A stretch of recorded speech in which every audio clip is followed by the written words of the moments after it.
Yesterday afternoon, a little after 4 p.m., when we were notified by the Rescue Coordination Center, local troopers at both Unacleat and Nome Post reached out to Bering Air as well as others in the area and began to coordinate closely with ground search teams and the Nome search and rescue organizations.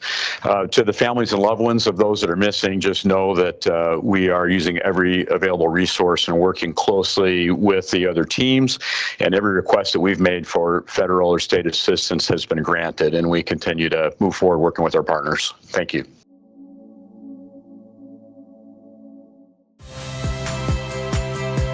Saya Friska Clarissa. Saksikan program-program Kompas TV melalui siaran digital, pay TV, dan media streaming lainnya. Kompas TV, independen, terpercaya.